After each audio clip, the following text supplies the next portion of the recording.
People ask me all the time, if you love us, why do you let us suffer? I hear that question every single day, but rarely does anyone ask, do you suffer when you watch us break? This isn't a sermon. This isn't meant to teach or to preach.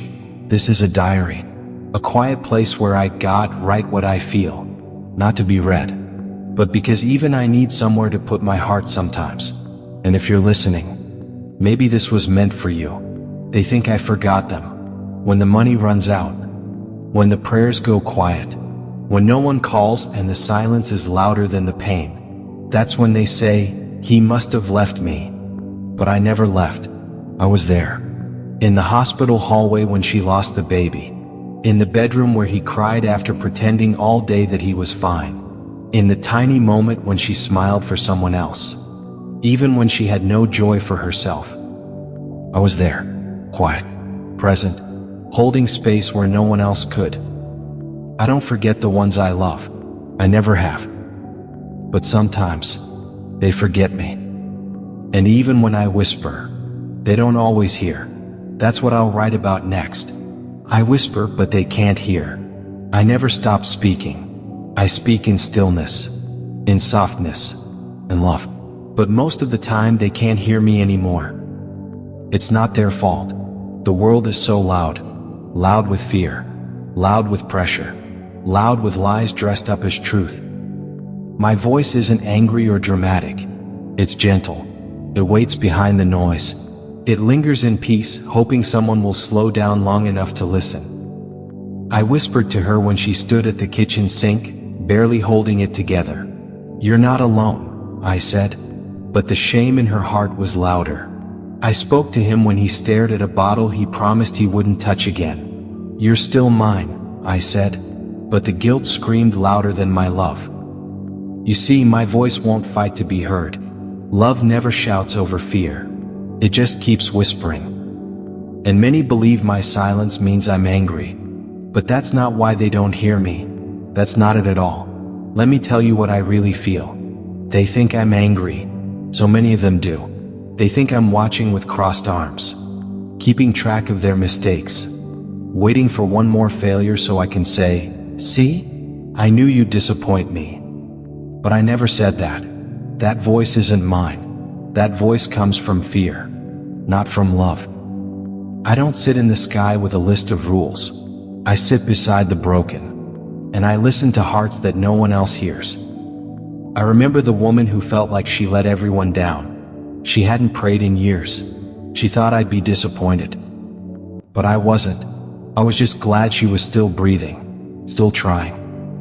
I remember the man who walked out of rehab, ashamed and angry. He cursed my name. He thought I'd given up on him. But I hadn't. I never do. My heart doesn't burn with rage. It breaks with love.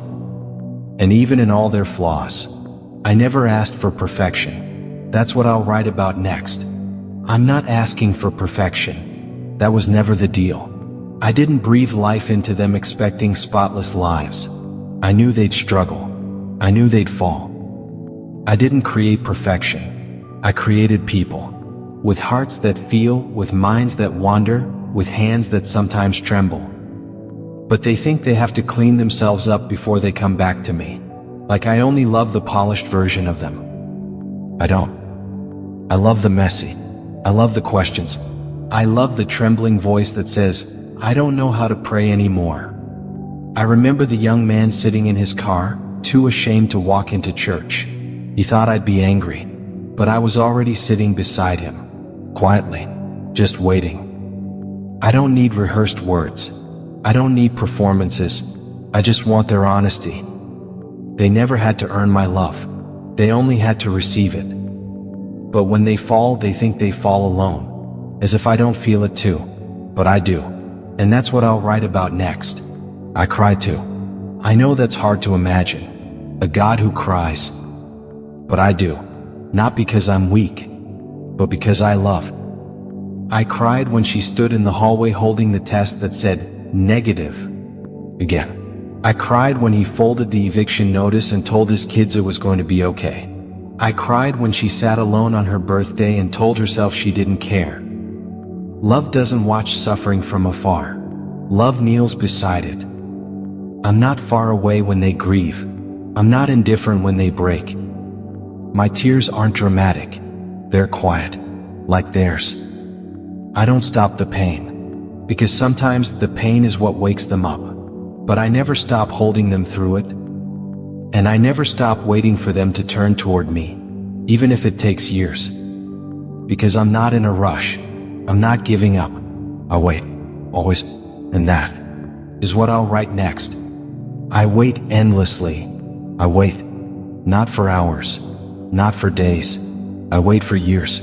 Sometimes, I wait a lifetime. I've waited outside locked hearts, behind walls built by pain and disappointment, standing silently, never forcing my way in, just waiting, like a light left on in the hallway in case they ever want to come home. I remember him. He stopped praying when he was 16. Too many unanswered questions.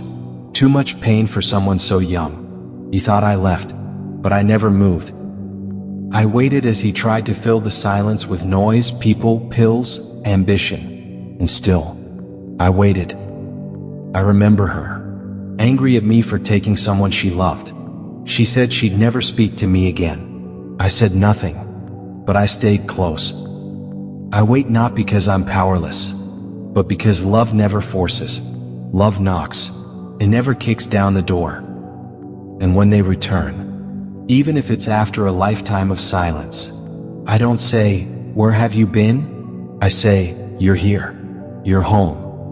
That's the kind of love I give, the kind that never leaves, the kind that waits endlessly.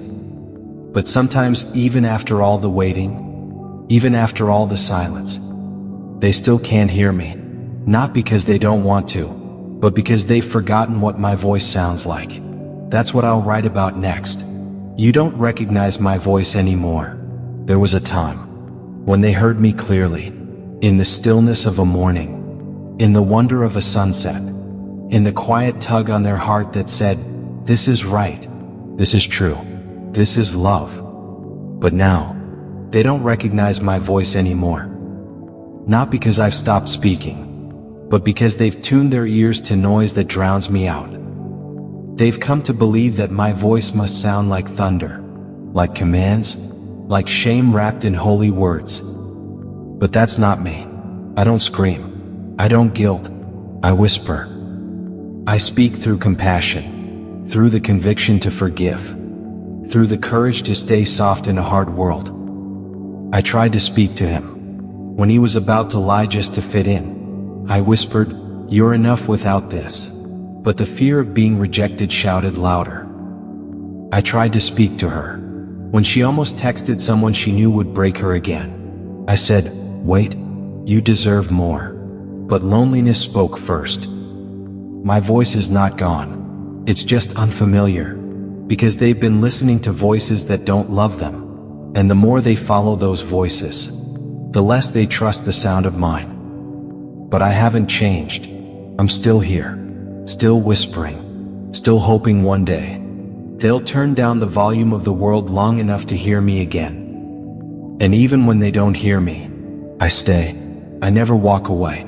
Even when they curse me, even when they push me out of their lives, I remain. And that's what I'll write about next.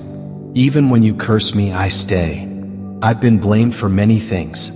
For storms, for silence, for pain that felt too unfair to be random. I've been shouted at, cursed, rejected, and I understand. Grief speaks in raw tones. Anger is often just love with nowhere to go. I remember the boy who clenched his fists and screamed at the ceiling, "If you were real, she wouldn't have died." He was 16, and it was his mother. I didn't flinch. I didn't withdraw. I stayed with him.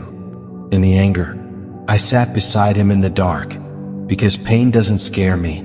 Rejection doesn't make me walk away. I remember the woman who stood at the edge of her faith saying, "I trusted you, and you let it happen."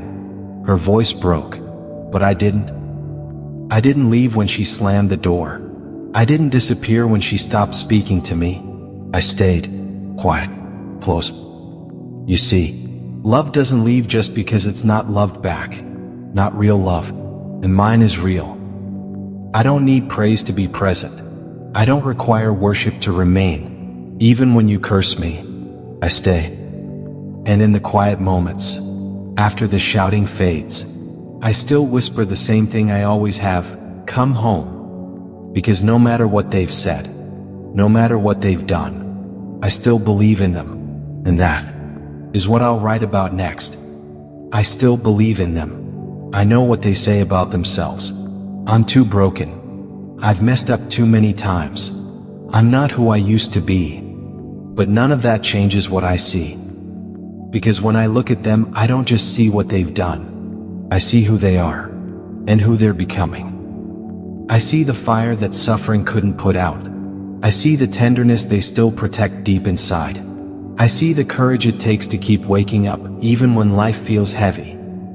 I remember the man who thought he was too far gone. He'd hurt people, lost everything. But I still believed in him. I knew what was still buried underneath the guilt, a kindness the world had forgotten. But I hadn't. I remember the woman who hated her own reflection. Every scar, every mistake. She couldn't even pray anymore. But I still whispered to her, "You are still worthy. You are still mine." My belief in them isn't based on perfection. It's based on the truth of who I made them to be. And no failure, no past, no shame can rewrite that truth. They may not believe in themselves right now, but I do. And I'll keep believing until they remember the light they carry. Because sometimes they don't need someone to fix them. They just need someone to believe in them, long enough for them to believe again. And maybe, just maybe, if they pause for a moment, they'll realize I've been with them all along, not far away, not above them, but right here, in the ordinary, in the quiet. And that is what I'll write next. I'm in the shadows, not the spotlight. They search for me in grand places, in cathedrals built of marble and gold, in books with complicated words, in voices that echo from stages and pulpits. But I'm not just there. I'm in the shadows, in quiet places no one thinks to look, in the back row of recovery meetings, in the silence between two people who don't know how to say, "I'm sorry," in the corner of a bedroom where someone sits alone, holding their breath through the night. I was there. When she gave the last dollar in her pocket to someone with no shoes. I was there. When he chose to forgive even when the pain still ached in his chest. I was there. When they said yes to trying again, after everyone else gave up on them. I'm not impressed by spotlight. I'm drawn to sincerity, to humility, to love that doesn't need to be seen to be real. You don't have to climb a mountain to find me. You don't have to be perfect to feel me near. I'm in the shadows, where no one else goes, and I stay, even when no one notices. So if you're feeling invisible, unnoticed, small, that's exactly where I am. That's where I do my best work. That's where grace is most alive. I'm not asking you to understand everything. I'm not asking you to never doubt. I'm just asking you to remember one thing. I'm with you. Always.